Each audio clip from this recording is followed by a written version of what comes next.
বিয়ে করছো তোমরা কত বছর প্রেম করে? আমি সৌদি আরবে থাকবো, তুমি তোমার মতো কাজ করবা। তখন জিজ্ঞেস করছি বলেই তো আমাকে হুমকি দেওয়া শুরু করছে। এটা জিজ্ঞেস করো না তুমি না আমার সাথে থাকতে চাও? আমার সাথে থাকতে হইলে আমি যা বলবো তাই শুনতে হবে। ওই যে থাকবো না বলছি না, ওর মাথা নষ্ট হয়ে গেছে। প্রথম ওয়াইফের কথা প্রথমে স্বীকার করলো না, আমার গায়ে হাত তুললো পর্যন্ত, মানে আমি এই ব্যাপার নিয়ে কথা বলতে পারবো না। আমার ছেলে পরে যে আমাকে বললো যে কি ভুলটা করছো এখন বুঝতে পারছো? কোনো সাংবাদিক আমাকে ইন্টারভিউর জন্য ফোন করছে, আমাকে তখন মাইর খাইতে হইতো। সাংবাদিক তো কিছুই জানে না। একটা নায়িকারা তো এমনই হয়, এমনিতে নায়িকাদের প্রতি একটা। ওর ওয়াইফ আমাকে লিখছে যে আমি জানতাম আপনাকে বিয়ে করতে যাচ্ছে, নেগেটিভ ধারণা।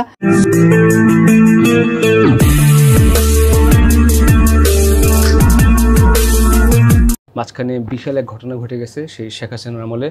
28টা বিয়ে করছে, ডিভোর্স হয়েছে, তারপরে প্রতারণা করছে। যত দুর্নীতি আছে ওগুলাও সে বাসায় এসে আমাকে শেয়ার করতো। প্রথমেই মানে কোথায় থাকে কি করে শুনেই আমি জাস্ট ইগনোর করছি। তারপরে মনে করো 18 মতো পেছনে লেগে গেল। বিয়ে টিয়ে করবো না, বিয়ে ভালো লাগে না, সবই জেনেই আমাকে যে পছন্দ করছে। ছেলের বয়স তখন কত ছিল তোমার? ঠিক বিয়ে পড়ানোর ওই রাত থেকেই একটু তার চেঞ্জ। ফোন আসতে পারবে না, কেন এত ফোন আসবে? বিয়ের যেদিন করে ফেলছে ও ভাবছে যে এখন তো গ্রিবে আইসা পড়ছে, শুটিং বাদ, শুটিং করা যাবে না। আমি তো আকাশ থেকে পড়ছি। তখন আমি শুটিং ছাড়া থাকবো, আমি এটা ভাবতে পারতাম। স্বরাষ্ট্রমন্ত্রীকে দিয়ে আমি তোমার ছেলেকে এটা করব এটা করবো। তার মানে তুমি তখন তো এনজয় করছো। আমাকে এরকম আমার সাথে তর্ক থেকে আমাকে হুমকি দেওয়া শুরু করলো।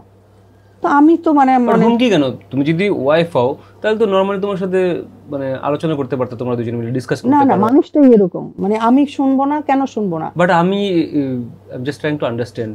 ধরো বিয়ের আগে বিয়ে করছো তোমরা কত বছর প্রেম করে বা পরিচয়ের পর? প্রায় 5 মাস। 5 মাস পরিচয় হচ্ছিল, প্রেম ছিল, ঘুরছো তোমরা একসাথে, ডেটে গেছো, কথা বলছো সবকিছু মিলে। তো তখন এই জিনিসগুলো মানে কথা বলো না, ডিসকাস করো না যে আমি কিন্তু আইল বি স্টিল অ্যাক্টিং, বিয়ে করব, আমি কাজ করব।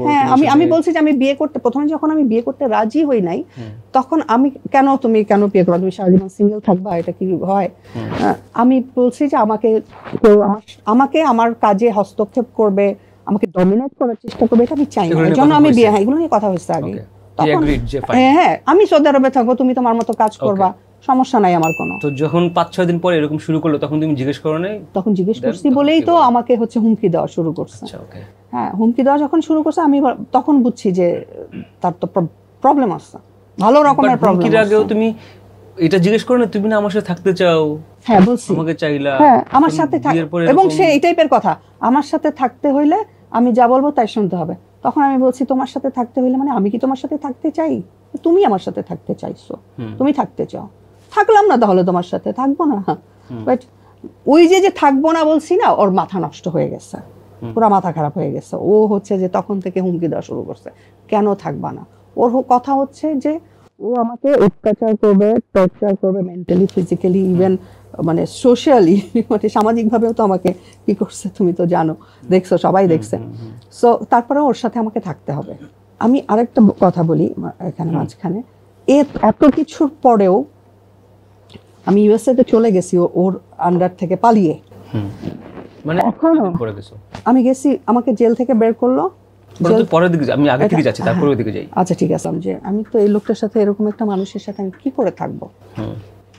মানে আমি তখন মানে কি সিচুয়েশনের মধ্যে আমি পার করতেছি, আমি কত বড় ভুল করছি এটা আমি বুঝতে পারতেছিলাম যে কি ভুলটা আমি করলাম। তখন আমি ওকে জিজ্ঞেস করছি ওর ওয়াইফের কথা, প্রথম ওয়াইফের কথা। তখন প্রথমে স্বীকার করলো না, দেন যে আমি মাহিনকে ফোন দিয়ে জিজ্ঞেস করলাম, মাহিন আমতা শুরু করলো, আমার ওয়াইফ কোথায়, আমাকে সত্যি কথা বল। তখন আমি বুঝে গেছি। ইভেন তখন ওর এক মামার সাথে আমার কথা হইলো, কারণ ওর মামাকে আমি ভালো করে চিনতাম না, বাট বিয়ের পরই আমি চিনছি আর কি ওর মামাকে শুধু, আর ওর ভাগ্নে ছিল 2-3 জন, এদেরকে আমি চিনতাম, ছোট ভাইকে চিনতাম আগে থেকে, বাট আমাকে ওর ব্যাপারে এত কিছু কথা হয়নি। জাস্ট সবাই বলে গেছে যে ও মানে ওকে জাস্ট সবাই ভালো মানুষ হিসেবে আমাকে পরিচয় দিচ্ছে, আমার কাছে উপস্থাপন করছে আর কি। দেন আমি ওর ওয়াইফের কথা যখন জিজ্ঞেস করলাম তখন ওর মামার কাছ থেকে আমি পাইলাম যে ওর ওয়াইফ তো ওর বাসাতেই থাকে। মানে এই কথাটা আমি ওকে জিজ্ঞেস করার পরে আমার গায়ে হাত তুললো পর্যন্ত, মানে আমি এই ব্যাপার নিয়ে কথা বলতে পারবো না, গায়ে পর্যন্ত হাত তুললো। তখন আমি সিদ্ধান্ত নিলাম যে এটা সম্ভব না, কোনোভাবেই সম্ভব না। কিভাবে, কি বললা তুমি গায়ে হাত তোলার পরে? গায়ে হাত তোলার পরে কি বলবো, মানে তখন গায়ে হাত তোলার পরে যে মানে আমি অবাক হয়ে গেছি, গায়ে হাত তুললো, আমাকে কিছু বলার নাই আমার, আমি জাস্ট আমি ট্রমাটাইজড এর মধ্যে গেছি কয়েকটা বছর। তুমি বলো যে আমি এত কেন মোটা হয়েছি, তোমার ডিপ্রেশন থেকেও কিন্তু হরমোন ইয়ে করে জানো বোধ। গায়ে হাত তোলার পর দেন তুমি কি করলা? আমি কি করলাম, আমার বাসায় আমার আম্মাকে বললাম, আব্বা দেখলো যে ঝগড়া হচ্ছে আমার বেডরুমে, আমার ছেলে দেখলো যে ঝগড়াঝাটি হচ্ছে, মন খারাপ করে বসে আছে, খুবই মানে আমার ছেলেটা হচ্ছে যে মানে ওকে কিছু জিজ্ঞেস না করলেও তুমি ওর কাছ থেকে কোনো কথা বের করতে পারবে না, চুপচাপ থাকে সবসময়, ওর মধ্যেও থাকে। তখন আমার ছেলে পরে যে আমাকে বলল যে কি ভুলটা করছো এখন বুঝতে পারছো? আমার মা তো মাথায় হাতছে, এটা আমার মেয়ে এতদিন ভালো ছিল, তো আমার মা বলেই বসলো যে তুই তো এতদিন, তুই তো আগেই ভালো ছিলি, হ্যাঁ আগেই ভালো ছিলি, তুই তো অনেক ফুর্তিতে থাকতাম, আমি আমার হাসি খুশি জীবনটা শেষ করে দিছে আর কি। তো তারপরে কিছুদিন পরে এরকম চলতে থাকলো, আমি কারোর সাথে যোগাযোগ করতে পারতাম না। ধরো কোনো সাংবাদিক আমাকে ইন্টারভিউর জন্য ফোন করছে, আমাকে তখন মাইর খাইতে হইতো, সাংবাদিক তো কিছুই জানে না, বা ডিরেক্টর ফোন করছে, এই কোন ডিরেক্টর, খোঁজ নেই তো ডিরেক্টরের, যে ডিরেক্টর ফেরেশতা কিনা, আমাকে কেন ফোন করছে, কাজের জন্য ফোন করছে, কাজের জন্য কেন, তোমার এই ফোন করবে কেন, আরও তো আর্টিস্ট আছে, আরও তো নায়িকা আছে, এভাবে বলে, ওর ভাষায় ও বলতো আর কি।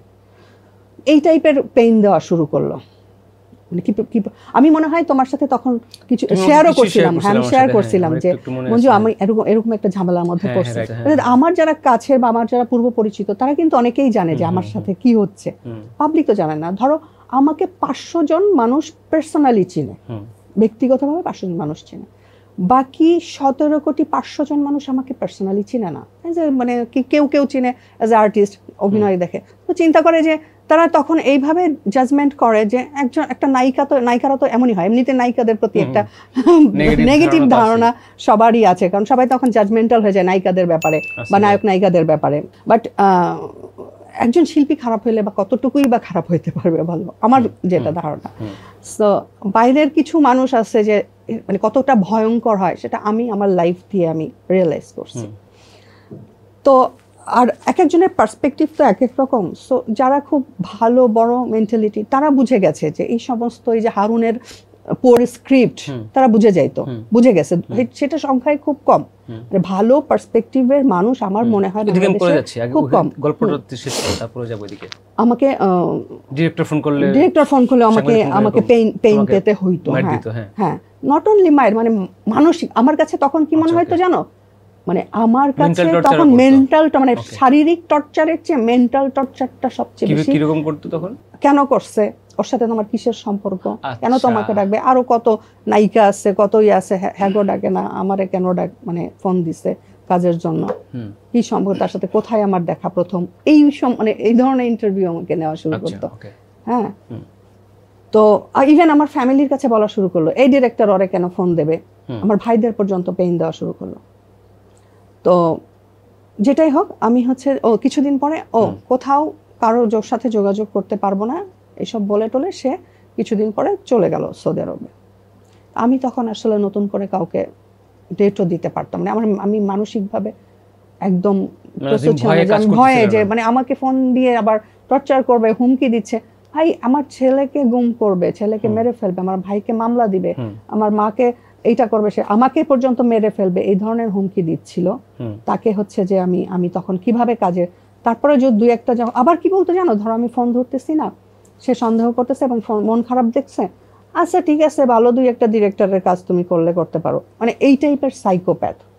ইভেন তার ওর ওয়াইফের সাথে আমার মাঝখানে হচ্ছে কনভারসেশন হইলো, ওর ওয়াইফ আমাকে বলতেছে যে, আমি বলতেছি যে তুমি যে ওর সাথে থাকো, তুমি যে ওকে মানে ওর ওয়াইফ হিসেবে আছো এটা তো আমাকে বলে নাই, বলছে তোমরা সেপারেটেড।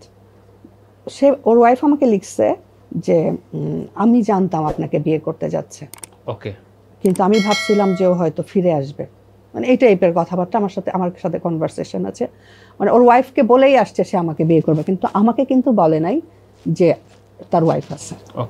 আর ওর ওয়াইফ ওর সবকিছু মেনে নেয়, আমি জানি না কেন, হয়তো বা একই ফ্যামিলির বলে, বিকজ ওর কাজিনকেও বিয়ে করছে। আমি ওর ওয়াইফকে এটাও বলছি বাধ্য হয়ে যে তুমি যদি আউটসাইডার হইতা তাহলে তুমি ওর মতো মানুষের সাথে থাকতে পারতো না, তোমরা একই ফ্যামিলির, একই রক্ত তোমাদের, এই জন্য তুমি পারতেছো। ওকে, কথা বলে না, মহিলা চুপ করেছিল। সুতরাং বলো তুমি কাজ করতেছিলে না তখন? না, আমি কাজে তারপর আবার যখন আমার মন খারাপ দেখতো বা আমি ফোন ধরতাম না, করতাম না, তখন হচ্ছে আমাকে ফোন না ধরলে আমাকে হুমকি, ফোন না ধরলে, এবং একাধারে তোমার 60 থেকে 70 বার ফোন।